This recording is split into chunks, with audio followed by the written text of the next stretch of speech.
सरकार गौस पाक फरमाते हैं ये दुआ किया करो, अल्लाह मेरी तन्हाई को मुसलमान कर दे।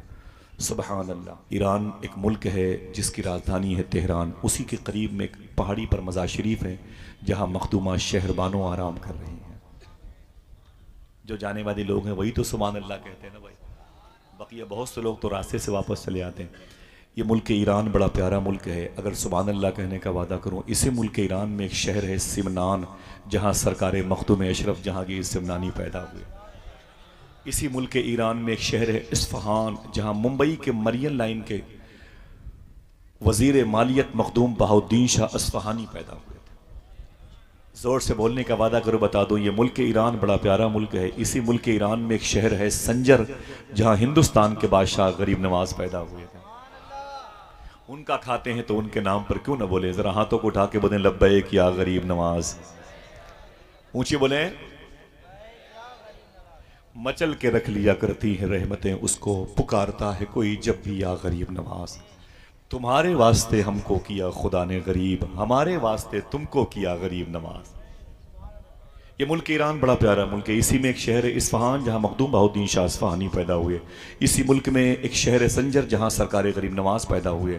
इसी मुल्क में एक शहर का नाम है सिमनान, जहाँ मखदूम अशरफ जहांगीर सिमनानी पैदा हुए। संजर में ख्वाजा गरीब नवाज पैदा हुए। अगर बोलने का वादा करो बता दूँ, आप बोलो न बोलो, आपके सर के ताज उलमा बोलेंगे। इसी मुल्क ईरान में एक शहर है शिराज, जहाँ शेख सादी शहराजी आराम कर रहे हैं। इसी मुल्क में एक शहर है मशहद, जहाँ 8वें इमाम अली रज़ा आराम कर रहे हैं। इसी मुल्क ईरान में एक शहर है जिसे जाम कहते हैं, जहाँ शेख अहमद जाम लेटे हुए हैं। ये वही बुजुर्ग हैं जो शेर पर सवारी करके गौस पाक की बारगाह में आए थे। इन्हीं के शेर को गौस पाक के कुत्ते ने चीर फाड़ डाला था।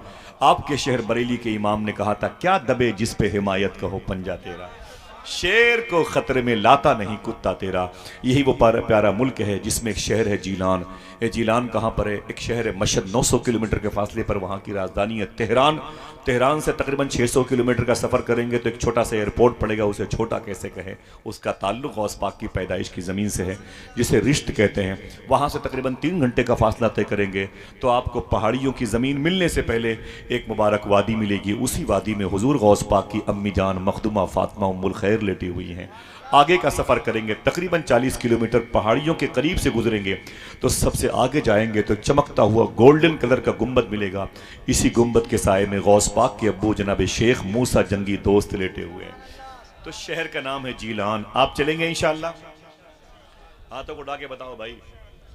यार थके हुए हैं, कम से कम आप जाने का इरादा कर दें, मेरी थकावट के जरासीम को शिकस्त मिल जाए। चलेंगे इंशाअल्लाह।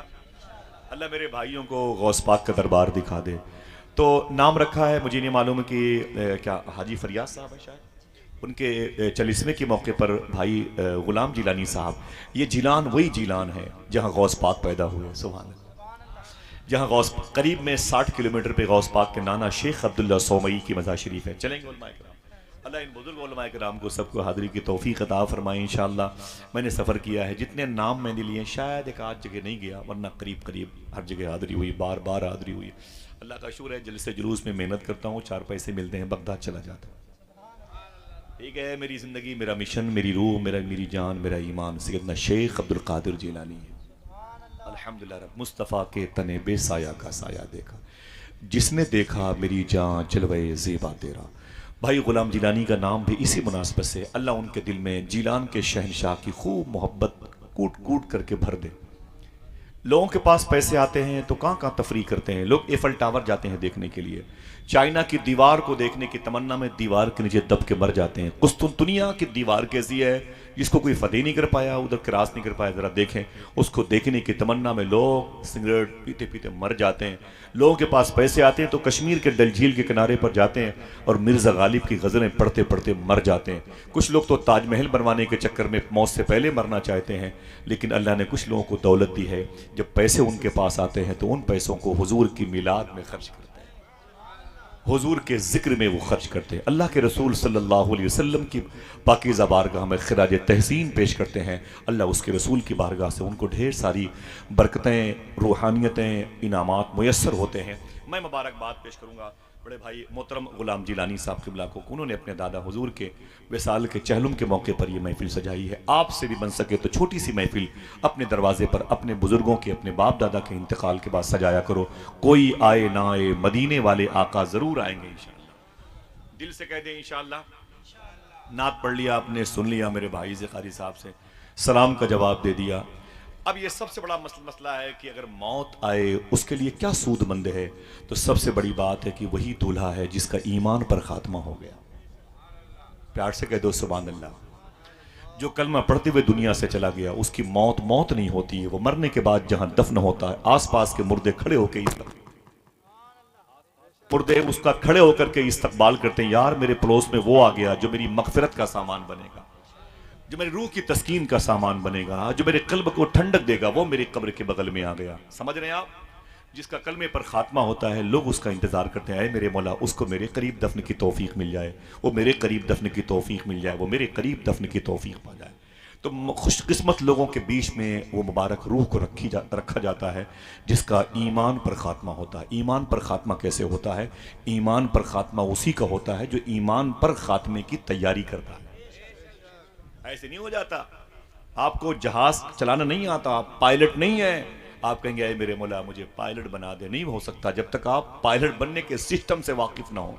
2500 साल उसमें आप खर्च ना करें। आप कहते हैं मैं ब्रेक लगा लूंगा, जब ब्रेक लगाने का तरीका पहले से मालूम होगा तब ना ब्रेकर पे ब्रेक लगाएंगे। हाँ, कलमा पढ़ते हुए मौत आ जाए ये दुआ मांगते हैं। पहले मौत ईमान पर खात्मे की तैयारी से पहले ईमान उस मुबारक पाकीज़ा राह के मुसाफिर को पढ़ें जिसका ईमान पर खात्मा हुआ। वो कैसा इंसान था, उसने अपनी लाइफ कैसे गुजारी है, उसने अपनी ज़िंदगी कैसे गुजारी है। तब वो कुल्लु नफ्सिन ज़ायक़तुल मौत पर फोर्स देता है। मैं मरा नहीं हूं, मैंने सिर्फ टेस्ट चखा है, जायका मुझे मिला है। कोई बात नहीं, माइक आपका बहुत अच्छा है भाई। मैं 25 दिनों का भी थका हुआ रहूंगा तो ये खुद बोलता रहेगा। वो इतना कमज़ोर है ये, बिल्कुल लखनऊ जैसा ना, कि ज़रा से मेरी हरकत पर ये खामोश हो जाता है। बहरहाल मैं अभी तो मैं राज़ी हूँ। ठीक है भाई, बहुत अच्छा। अल्लाह मेरे भाई के इस कारोबार में बरकतें अता फरमा दे, अल्लाह बरकतें अता फरमा दे। बैठे माशाअल्लाह। ये ईमान पर खात्मा बड़ी मुश्किल। आज हम क्या है, नमाजें छोड़ देते हैं, कहते हैं मेरा ईमान पर खात्मा हो जाए। हम झूठ बोलते हैं, कहते हैं मेरा ईमान पर खात्मा हो जाए। लोग नशा कर रहे हैं, मुसलमानों के बच्चे बच्चियां मुसलमानों की आवारा हो रही हैं। लोग कहते हैं आप दुआ करें हमारा ईमान पर खात्मा हो जाए। लोग कहते हैं हजरत आप दुआ कर दें। वो दुआ के लिए नमाज के बाद मस्जिद में आता है। अगर दुआ ही करवानी थी तो पीछे इमाम के नमाज भी पढ़ लिया होता।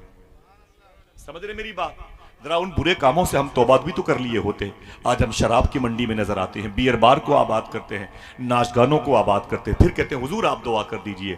मैं आपको एक बात बताता हूँ, ये जो कलमा शरीफा पढ़ते हैं ना, ला इलाहा इल्लल्लाह, पढ़ के बताएं कैसे?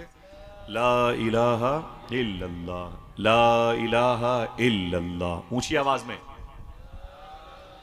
इल्लल्लाह मुहम्मदुर रसूलुल्लाह सल्लल्लाहु अलैहि वसल्लम। इसे पढ़ा कीजिए इंशाल्लाह। पढ़ेंगे इंशाल्लाह। ला इलाहा इल्लल्लाहु इल्लल्लाहु इल्लल्लाह पढ़ा कीजिए इंशाल्लाह। बाइक पर बैठे, वजू बना के बैठे, घर से निकले तो इसे पढ़ते हुए जाएं। आप जब गली कूचे से गुजरेंगे तो घर के दरो दीवार आखिरत में गवाही देंगे, ऐ मेरे मौला मेरे साये से एक मुसलमान गुजरा था, वो ये है। दरख्तों की पत्तियां आपके मोमिन होने की गवाही देंगी, मेरे मौला ये वो है जो मेरे साये से गुजरा था। समझ रहे? आपको थोड़ी सी मेहनत करनी पड़ेगी, बगैर मेहनत के तो आपको संडीला का लड्डू भी नहीं मिलेगा। हालांकि आपके सूबे में है, समझ रहे हैं आप, आपके मुल्क में है, वहाँ का नागपुर का जो फ्लेवर है ना ये संतरे का, आपको बगैर मेहनत के, बगैर सफ़र के, पैसे के वो भी नहीं मैसर आएगा। आपको मेहनत करनी पड़ेगी। ऐसा नहीं कि हम शराब पीते रहे ईमान पर खात्मा हो जाए, ये तो उसकी तौफीक पर है। हम नशा करते रहे हमारा ईमान पर खात्मा हो जाए। हम नमाज जुमा की 2 रकात के अलावा हमारा तशख़्ख़ुस नमाजों में जो बाकी था वो ख़त्म हो गया है और हम बस दुआ करते हैं अल्लाह मेरा ईमान पर खात्मा हो जाए। ना ना ना मेरे भाई, तुझे मेहनत करनी पड़ेगी। मैं एक बात बताता हूं, बगदाद की जमीन बड़ी प्यारी जमीन है, तवज्जो है आपकी ना, उधर मत देखें, वो सब आप ही के कबीले के लोग हैं। वो कुर्सियों की कमी का एहसास है उनको। आप खुशकिस्मत है पहले आ गए, और अगर थोड़ी देर के बाद वो और आते तो उनको तो तसव्वुर में भी बैठने की जगह न मिलती। कुर्सियां करीब करीब खत्म है, बस आप जो भी बाकी हैं बैठ जाएं। आप इधर देखें, बगदाद का नाम सुना है कितने लोगों ने? माशाल्लाह। कितने लोग जाना चाहते हैं? चले माशाल्लाह, फरमा रहे कारी साहब सभी जाना चाहते। चलेंगे इंशाल्लाह। हुजूर गौसे आजम आराम कर रहे हैं। हाँ, बगदाद की ज़मीन बड़ी प्यारी है। इसी ज़मीन में शेख कबीर अहमद रिफ़ाई के वालिद शेख सुल्तान अली लेटे हुए हैं। ये बुज़ुर्ग हैं शेख कबीर अहमद रिफ़ाई, जिनको हुजूर ने अपनी कब्र शरीफ से अपना हाथ बाहर निकाला था चूमने के लिए। आपको ये इनाम मिलता है तो कुर्सी पे खड़े होकर सुभान अल्लाह कहते हैं। हाँ, शेख कबीर अहमद रिफ़ाई के वालिद इसी बगदाद शहर में लेटे हुए हैं। सुभान अल्लाह कहने का वादा करो बता दूं, इसी बगदाद में वो लेटे हैं जिनका नाम इनके दिलों पे नक्श है, जिन्होंने 100 मरतबे ख्वाब में अल्लाह को देखा है, जिन्हें इमामुल इम्मा इमाम आज़म अबू हनीफा कहा जाता है। इसी बगदाद में बुजुर्ग लेटे हैं जिनको ख्वाजा अबुल हसन नूरी नूर नूर नूर कहा जाता है। जब अल्लाहू कहते थे उनके चेहरे से नूर निकलता था, उनका नाम पड़ गया ख्वाजा अबुल हसन नूरी। इसी बगदाद में वो लेटे हुए हैं जिनको बिशर हाफी कहा जाता है।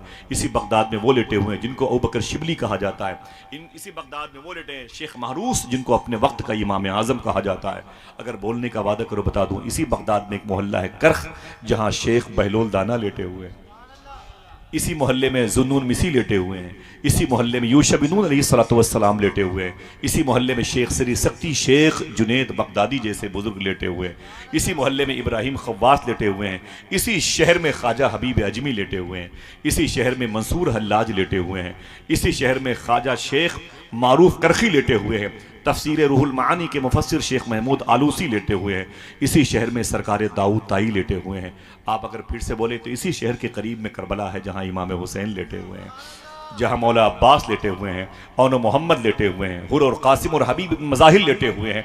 करीब में कूफा है, जहाँ विलायत की दुनिया के बादशाह मशरिक़ व मगरिब के बादशाह मौला अली लेटे हुए हैं। इसी बगदाद में इतने बड़े बड़े मशाइख़ गुज़ाम हैं कि इमाम गज़ाली इसी बगदाद में है। शेख अबू खुमरा हिंदी इसी बगदाद में है। ज़रा प्यार से कह दो सुभान अल्लाह। गौस पाक के यहाँ चोरी करने आए थे ख्वाजा कुतुब अल्फी, अब्दाल बना दिए गए, इसी बगदाद में लेटे हुए हैं। शेख आमरी इसी बगदाद में लेटे हुए हैं। खुश हो जाओ मेरे भाई कि शेख अब्दुल कादिर जिलानी इसी बगदाद में लेटे हुए हैं। हुजूर गौस आदम फरमाते जिसकी दुआ कबूल ना हो, बगदाद की मिट्टी उठा के दुआ करे, अल्लाह उसकी दुआएं कबूल कर लेगा। कितने लोग चलेंगे बगदाद? बोले हाथों को उठा के। इंशाल्लाह चलेंगे। तैयारी करे, सच बोलते रहे, हलाल खाते रहे। इंशाल्लाह बोले, हाथों को उठा के बोले। और कोई काम, इसी सारे काम इस काम के बाद सच बोलते रहे और हलाल खाते रहे। इंशाल्लाह बोले। फिर कोई शहर नूह न बनेगा, कोई मेवात न बनेगा, कोई भागलपुर न बनेगा, कोई अहमदाबाद न बनेगा। आप दो काम करो, सच बोलते रहो और हलाल खाते रहो। इंशाल्लाह बोले। चलेंगे बगदाद। इसी बगदाद में वो दरवेश लेटा हुआ है जिसको बिशर हाफी कहा जाता है। बिशर हाफी कहा जाता है। इनकी एक बात मुझे बताना है, उसके बाद हुजूर गौस पाक के शहजादे आने वाले हैं, सुनेंगे इंशाल्लाह। एक कहानी मुझे बड़ी याद आई इस वक्त कलमा शरीफ के हवाले से। देखें इल्लल्लाह की बरकत देखें। आप बस बैठे रहिएगा, इंशाल्लाह मेरा दिल बड़ा लगेगा। इसी बगदाद में एक दरिया है जिसे दरिया दजला कहते हैं। ये दरिया दजला, ये नहर दजला है जो बगदाद शहर के बीचों बीच से गुजरती है। ये नहर गुजरती है।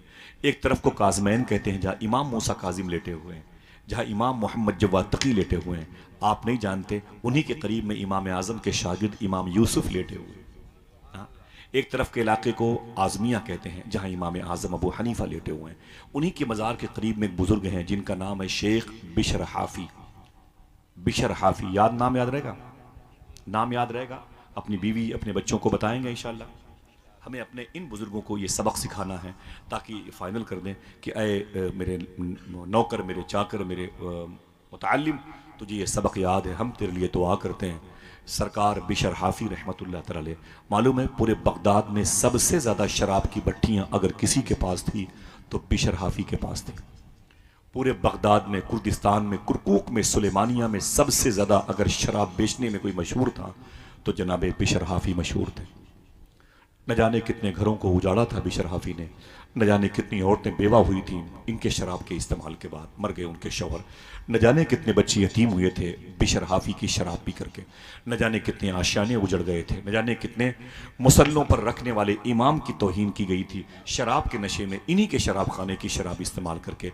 पूरे बगदाद से निकलने वाला ये बुरा अमल पूरी दुनिया में फैला हुआ था। लोग कहते थे इस वक्त ज़मीन पर सबसे बड़ा अगर शराब बेचने वाला कोई शख्स है तो बिशर हाफी है। शराब के नशे में थे। आवाज पहुंची? बोले, सुनिएगा बस। शराब के नशे में थे। एक शराब खाने से, बियर बार से, मैकदे से, भट्टी से शराब की बोतलें चढ़ा करके नशे में अपने घर की तरफ आ रहे थे। एक नाली में अल्लाह का नाम लिखा हुआ था, जमीन पर पड़ा हुआ था। नाली में अल्लाह का नाम पड़ा हुआ था। अल्लाह अकबर। बिशर हाफी कहते हैं मैं नशे में था, लेकिन इतना भी नशा नहीं था कि मैं अल्लाह का नाम न पहचान पाऊं। कहते मैं नशे में था, लेकिन इतना भी नशा नहीं था कि मैं अल्लाह का नाम न पहचान पाऊं। बिशर हाफी कहते मैं बैठ गया। बैठने के बाद मैंने नाली में हाथ डाला, अल्लाह के नाम के उस कागज को निकाला। कहते हैं अल्लाह का नाम चमक रहा था। मैं नशे में था। मैं उस कागज को लेकर अपने घर वापस आया। जब घर आया तो मैंने उसे मुश्क और ज़ाफ़रान इत्र में उसे बसाया, और फिर उस नाम खुदा को मैंने ऊंची जगह ताक पे रखा। रखने के बाद नीचे खड़े होकर मैंने कहा, ओ नाम खुदा, तू बुलंद तेरी जगह बुलंद, तू बुलंद तेरी जगह बुलंद। बिशर हाफी कहते हैं बस मैं आंगन में एक चारपाई पर बैठ गया। अभी बैठे ही था, मेरा नशा आहिस्ता आहिस्ता खत्म हो रहा था।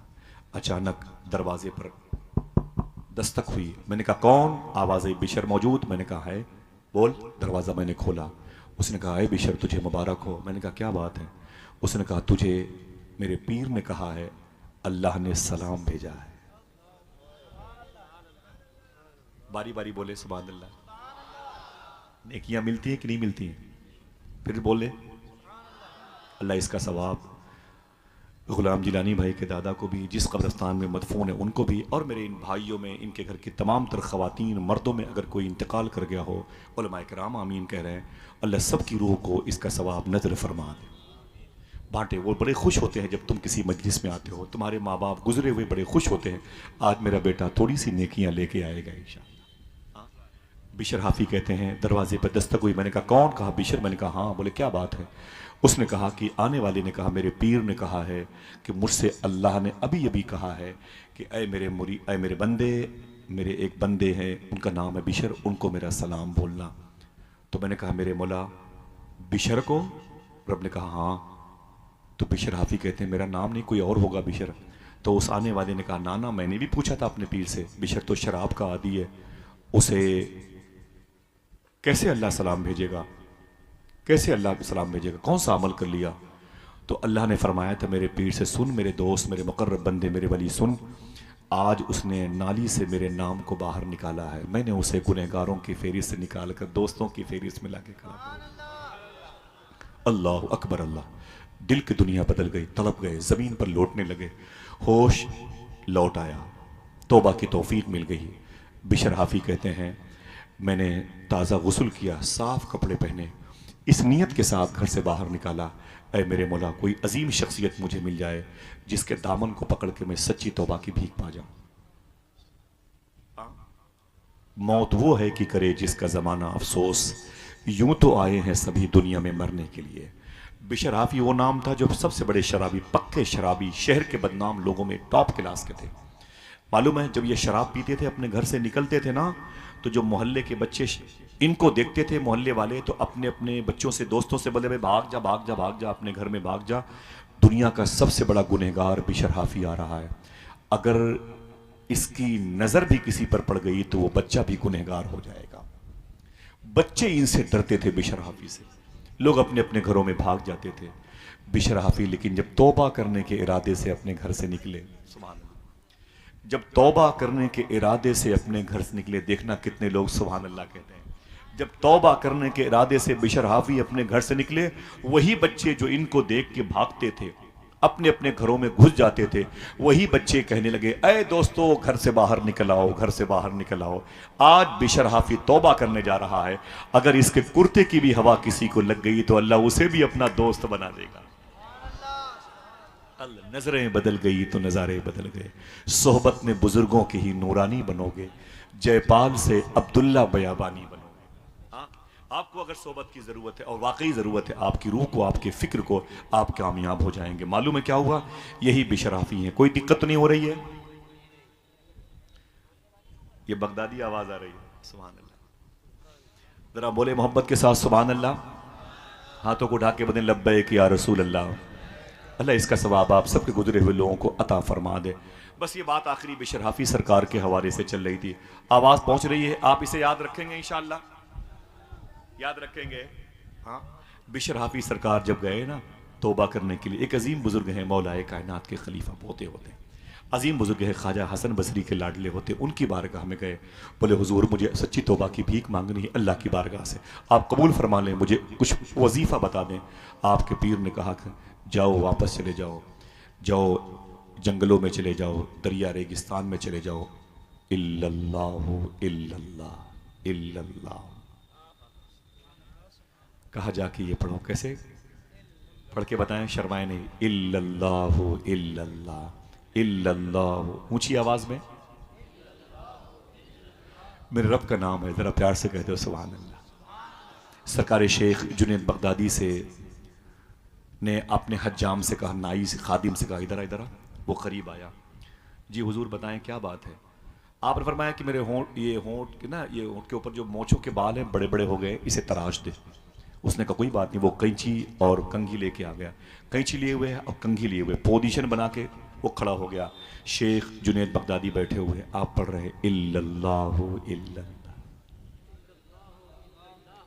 अगर मैं ना कहूं तो क्या आप नहीं कहेंगे? बोले, सबकी आवाज आनी चाहिए, इल्लल्लाहु इल्लल्लाह इल्ल, पूरा पिंडाल गूंज जाए, पेट्रोल पंप की तरफ दीवार गूंज जाए। बोले इल्लल्लाहु इल्लल्लाह इल्लल्लाहु इल्लल्लाह।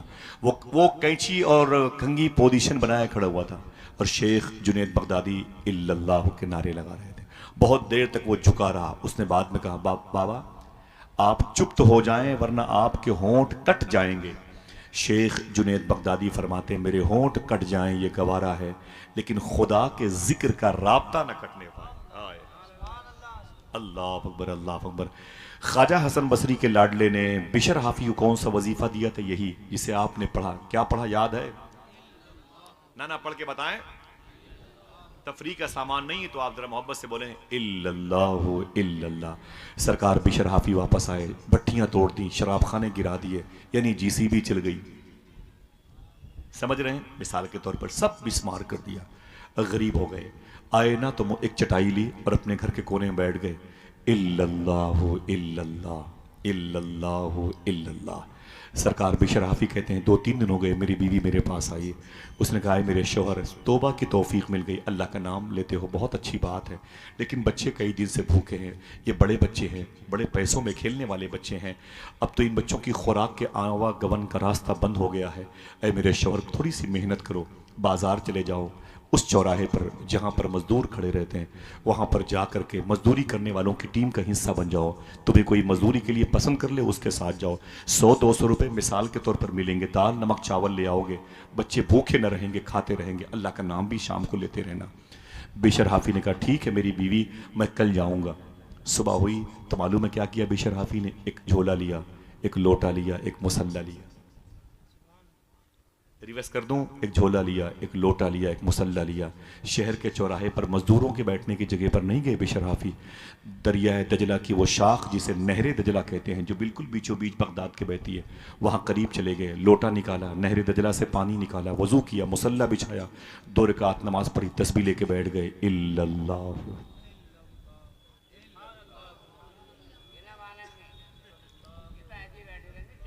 कौन? ना कोई बात ना कोई बात नहीं, आप बट दुआ फरमाएं सबके लिए, बड़े मोहब्बत से इल्लल्लाहु इल्लल्लाह। हमारे बुजुर्गों की मौजूदगी है तो आप पढ़ें ताकि इनके कांधों पर बैठने वाले फरिश्ते गवाही दे दें इंशाअल्लाह। जरा मोहब्बत से पढ़े इल्लल्लाहु इल्लल्लाह। वो आपको ये सब पढ़ते हुए देखना चाहते हैं माशाल्लाह। मालूम है क्या हुआ? सुबह से शाम हो गई, आप बैठे बैठे आ रहे हैं, बैठे बैठे बैठे सुकूत अख्तियार करें, पूरी कायनात आएगी, आप क्यों परेशान हैं? ओ सब आगे माशाल्लाह। कौन आना है? गौस पाक के बेटे आ जाएं, पूरी कायनात आ जाएगी। सुभान अल्लाह कहते मोहब्बत के साथ। बिशर हाफी सुबह से शाम तक यही पढ़ते रहे, जब शाम हुई तो घर वापस आ गए। तवज्जो है? जब शाम हुई तो घर वापस आ गए। बीवी ने कहा क्या हुआ, काम किया? तो कहते हैं दिन भर किया। बोले काम किया? बोले दिन भर काम किया। बोले फिर मजदूरी? बिशर हाफी का जवाब सुनो, शायद कोई अहले दिल बैठा हो। कहते हैं मालिक जिसके यहाँ काम कर रहा हूं ना, वो बहुत अच्छा है, वो तो बगैर मांगे देने वाला है, वही तो है जो निज़ाम हस्ती चला रहा है, मेरा खुदा है। वो तो बगैर मांगे देने वाला। बीवी का ना ना ना ना ना, उसके पास कल जाना और कल काम करके मजदूरी लेके आना, कल काम करके मजदूरी लेके आना। ठीक है, बच्चे भूखे हैं, बोले कल आएगी, सुबह आएगी तो देखेंगे इंशाल्लाह।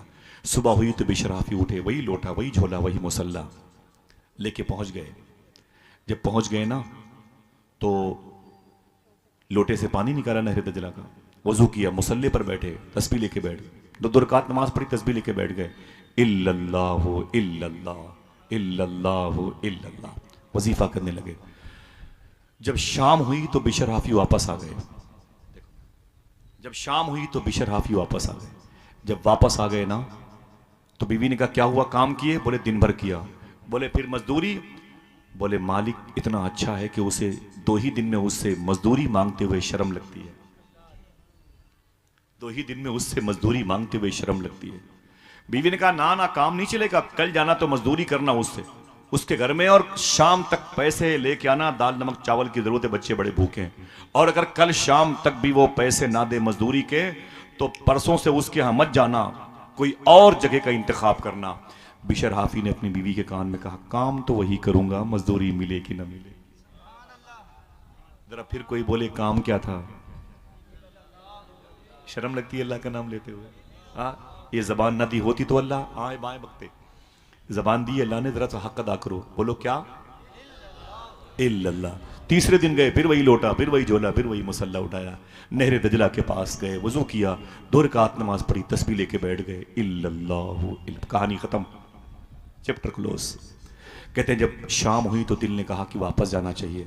फिर याद आई बात बीवी की, बीवी गुस्से में है, उसने पैसे मंगाए, पैसे वैसे तो आए नहीं, कहाँ से आते, समझे?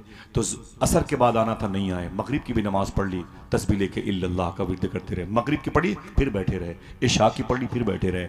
इशा के बाद बहुत रात की आखिरी हिस्से में, घड़ी थी नहीं, मिसाल के तौर पर 12-1 बजे चुपके चुपके लोटा झोला मुसल्ला लेके दजला के किनारे से निकले, अपने घर वापस आए। ये सोच के आए कि बीवी मेरा इंतज़ार करते करते थक के सो गई होगी, बच्चे भूख भूख प्यास प्यास कहते कहते थक के सो गए होंगे, जाऊंगा बाहर दरवाजे पर चटाई बिछा के सो जाऊंगा, सुबह को मोहल्ले की मस्जिद से अजान की आवाज़ आएगी और मैं मोहल्ले में जाऊंगा नमाज़ पढ़ने मस्जिद में, और नमाज़ पढ़ के फिर यही लोटा, फिर यही झोला, फिर यही मुसल्ला लेके मैं वापस आ जाऊंगा, फिर यहीं पर वज़ू करके 2 रकात नमाज़ पढ़ के इल्लल्लाहु इल्लल्लाहु के नारे लगाऊंगा, अल्लाहु अकबर अल्लाहु अकबर। आपको पता है, तवज्जो है आपकी, आपको पता है बिशर हाफी कहते हैं रात के आखिरी हिस्से में, रात के आखिरी हिस्से में मैं चुपके चुपके आ रहा था, तो मैं जब घर के करीब पहुंचा तो मैंने क्या देखा, मेरे घर में चिराग जल रहा था। गरीबी से चिराग नहीं जलता था, बहुत बड़े बड़े लोगों के घरों में चिराग जलता था। बिशर हाफी कहते मैंने आंखें मीन मीन की दे, मैंने मेरा घर ये चिराग क्यों जल रहा है, पैसे कहाँ से आ गए? बिशर हाफी कहते हैं मैं करीब गया तो मैंने क्या देखा, मेरे घर में चिराग जल रहा था, और करीब पहुंचा तो मैंने क्या देखा, मेरे घर से खाने की खुशबू आ रही है, और करीब पहुंचा तो मैंने क्या देखा, मेरे बच्चों के खेलने की आवाज़ आ रही है, और करीब पहुंचा तो मेरे घर पर कदम पहुंचने से पहले मेरी बीवी दरवाजे पर खड़ी थी, खूबसूरत लिबास पहन के मुस्कुरा रही थी, खूबसूरत लिबास पहन के मेरी बीवी मुस्कुरा रही थी। अल्लाह अकबर। बिशर हाफी कहते हैं मैं करीब गया तो मेरी बीवी ने मुझसे सलाम किया, मैंने जवाब दिया, मैंने कहा क्या बात है, तेरे चेहरे पर रौनक है, लिबास तब्दील है, बच्चे खुश हैं, घर से खाने की खुशबू आ रही है, ये चिराग जल रहा है, ऐ मेरी बीवी माजरा क्या है? बीवी ने एक जुमला कहा, फिर देखना कितने लोग सुभान अल्लाह कहते हैं। बीवी ने कहा ऐ मेरे शौहर बिशर हाफी, तुम 3 दिन से जिसके यहाँ नौकरी करते हो उस मालिक के 2 बंदे दिन में 1 महीने का राशन लेके आए थे। अल्लाह अकबर, 1 महीने का राशन लेके आए थे। कितने? 1 महीने का राशन लेके आए थे। इतना सुना तो बिशर हाफी सजदे में गिर गए, और सजदे में गिर गए, अल्लाह की बारगाह में हदिया तशक्कुर अदा किया। अय मेरे मौला तू जानता है शराब पिला के मैंने नस्लों को बर्बाद किया, न जाने कितनी औरतों को मैंने बेवा किया, न जाने कितने बच्चों को मैंने यतीम किया है, कितने आशियाने, कितने घर, कितने महल्लात को मैंने उजाड़े, बस तौबा की तौफीक क्या मिल गई। अय मेरे मौला मुझे 2-3 दिन तेरा नाम लेने की तौफीक क्या मिल गई। आज मेरे घर में तू अपने करम व फजल की बारिशों से मेरे घर में तू इतनी बड़ी नेमतें भेज रहा है। अहे मेरे मौला तेरा शुक्र है, तेरा शुक्र है, तेरा शुक्र है। रोए तो मालूम है ज़मीन आंसुओं से तर हो गई। तवज्जो है आपकी, इधर देखें भाई, इधर देखें, क्या हंगामा करते हैं आप लोग। तवज्जो है भाई, इधर देखें, इधर देखें, ठीक है। जरा हाथों को उठा के बोलें लब्बैक या रसूल अल्लाह। बात ख़त्म करते हैं। जब तवज्जो किसी बात में न हुआ करे तो फिर वो काम की बात नहीं है, और अगर काम की बात है फिर आपके लिए नहीं है। दो में से एक ही को यहाँ होना चाहिए, ठीक है? दो में से एक ही शख्स को यहाँ होना चाहिए, समझ रहे हैं? बस दो में से एक ही शख्स को यहाँ होना चाहिए। आपके लायक अगर मैं नहीं तो मुझे नहीं होना चाहिए, मेरे लायक अगर आप नहीं तो फिर मुझे नहीं आना चाहिए। समझ रहे हैं आप? बिशर हाफी कहते मैं रोया तो मेरी बीवी ने कहा, अरे मेरे शौहर, आपको एक मैसेज भी दिया है उन दोनों ने। कहा वो मैसेज क्या है? इसे लिख ले, सोने की कलम से लिखें। खड़े हो गए बिशर हाफी रोते हुए, फरमाया वो मैसेज क्या है? तो बीवी ने कहा कि अय मेरे शौहर, वो तुम जहां काम करते हो 3 दिन से, उसके उस मालिक के 2 बंदे जो दिन में 1 महीने का राशन लेके आए थे, 1 महीने का राशन लेके आए थे, जाने से पहले वो कह के गए हैं, अय औरत, मालिक ने कहा है इस बंदी से कह देना, अपने शौहर से कह देगी बिशर हाफी से, कि मालिक ने कहा है वो काम में कमी ना आने देगा, मैं मजदूरी में कमी ना आने दूंगा। आए काम क्या था? इल्लल्लाहु इल्लल्लाह। पढ़ेंगे इंशाअल्लाह, ला इलाहा इल्लल्लाहु मुहम्मदुर रसूलुल्लाह सल्लल्लाहु ताला अलैहि वसल्लम। अगर ये मुबारक अमल आपके साथ लग गया, चिपक गया, मुदगम हो गया, मुत्तसिल हो गया, आपके दिल की आवाज़ बन गया, खुदा की कसम जब तक दुनिया में रहोगे आप कामयाब रहोगे। मरने के बाद जहाँ दफन किए जाओगे आपके आसपास के मुर्दे भी इंशाअल्लाह कामयाब रहेंगे। इंशाअल्लाह कह दें। मैं बड़े अदब और एहतराम के साथ मादरत चाहता हूँ, आप इतने सुकून से बैठे हुए थे इसलिए मैंने ये बातें कर दी। हालांकि यही बातें सुनने के लिए एक बड़ा तबका हिंदुस्तान में है जो 10-20 लोगों पर मुश्तमिल है, जो इंतज़ार करता रहता है। बहरहाल आप सबकी खुशबख्ती, आप सबकी नसीबे की अर्जुमंदी है जो आप यहाँ पे तशरीफ़ लाए हैं। मैं नात के हवाले से शहर इलाहाबाद से आए हुए एक अजीम सना खां को आपके हवाले करता हूँ। ये इलाहाबाद जहाँ का सफ़र आपने नहीं किया होगा, अगर किया होगा सिर्फ एक मजबूरी के तहत किया होगा, वहाँ हाई कोर्ट है कि नहीं? उसी हाई कोर्ट के करीब में पोलो ग्राउंड है, वहीं पर 14 बुजुर्गों की मज़ारात है। उसी के दाएं तरफ खुसरू बाग है, खुसरू बाग के करीब एक आस्ताना है हिम्मतगंज शरीफ में, जहाँ एक ऐसे बुजुर्ग लेटे हुए हैं जिन्होंने 22 साल गौस पाक को वजू कराया है। फिर से बोल सकते हैं सुभान अल्लाह। जिस शहर के बारे में सरकार मुजाहिद मिल्लत ने फरमाया था, वो मुजाहिद मिल्लत जिनके बारे में मुफ्ती आज़म सरकार से आला हजरत ने कहा था, जब मुफ्ती आज़म ने पूछा था, अय मेरे वालिद मखतूम, आपके मिशन को कौन जिंदा रखेगा? तो हुजूर आला हजरत ने फरमाया था, एक आ रहा है दरवेश मिजाज का जिसको दुनिया हबीबुर रहमान कहती है। ऐसा वैसा नाम मैंने नहीं लिया जो आपकी ख्यालो फिक्र में दबाओ। माशाल्लाह इस्तकबाल कर ले, नारे तकबीर, नारे रिसालत, नारे रिसालत। अच्छा अजीब बात है, नाम मुजाहिद मिल्लत सरकार का आया तो फिर हम शबीह सरकार मुजाहिद मिल्लत की गोद की पली हुई आवाज़ की भी आमद हुई है। उलमा इकराम से गुजारिश है इस्तकबाल कर ले। बारहा हुजूर सैयदना शेख, हुजूर इजाज़त दे दें, दस्तबोसी और कदमबोसी कबूल फरमाएँ। माशाअल्लाह शेख तरीक़त हुजूर मखदूम गिरामी हम शबीह सरकार मुजाहिद मिल्लत की गोद की पली हुई मुबारक और मसऊद और मुतहर आवाज़ मखदूम गिरामी एक आफाकी और हमारी हर शख्सियत अल्लामा डॉक्टर गुलाम जिलानी साहब क़िबला की माशाल्लाह आमद हुई है। अब ज़्यादा मुलाकात हिंदुस्तान में नहीं होती, अगर होती है तो बगदाद शरीफ में होती है। चलेंगे बगदाद शरीफ इंशाअल्लाह। सुभान अल्लाह। वो शहर इलाहाबाद है जिस शहर में बड़ी बड़ी कदावर शख्सियतें आराम कर रही हैं। अगर मैं नाम लूँगा तो वक्त निकल जाएगा। इतनी ही काफ़ी है कि हुजूर मुजाहिद मिल्लत ने कहा था, अगर करीब का शहर वहाबिया दयाबना से मुतासिर होकर बकौल हुजूर मुजाहिद मिल्लत सानिय नश्द हो सकता है, तो इलाहाबाद मनूवर शाह इलाहाबादी की वजह से सानिय बगदाद क्यों नहीं हो सकता? वो शहर है इलाहाबाद जिस ज़ात के बारे में मेरे आका गरीब नवाज ने इरशाद फरमाया, जिसको मेरी बारगाह की मकबूल हाजिरी चाहिए, उसे चाहिए कि अजमेर आने से पहले मुनव्वर शाह इलाहाबादी से मिल के आया करे। इंशाल्लाह चलेंगे ना इंशाल्लाह। इन बुजुर्गों की ज़मीन पर चलें, अल्लाह हम सब पर करम फरमाए। उसी बारगाह नूर करम के करीब रहने वाला एक लहजा है मोहतरम आकिब रज़ा इलाहाबादी। नात पढ़ते हैं, अपने बुजुर्गों के, अपने असलाफ के कलाम को पढ़ते हैं और बिलखुसूस उनकी सुबह उनकी शामें हुजूर गौस पाक के शहजादे हुजूर मखदूम गिरामी से शबाहत मियाँ शाह साहब क़िबला की खिदमत में गुजरती हैं। मैं बड़े अदब से गुजारिश कर रहा हूँ, हमारी बातों में अहले हरम की बातें हैं, नबी का जिक्र है, उनके करम की बातें हैं। हमारी मानो तो तुम भी यहीं पे आ जाओ, यहाँ हुजूर के नक्शे कदम की बातें हैं। बड़े अदब से मोहतरम आकिब रज़ा इलाहाबादी से मुल्तमिस तशरीफ लाएं।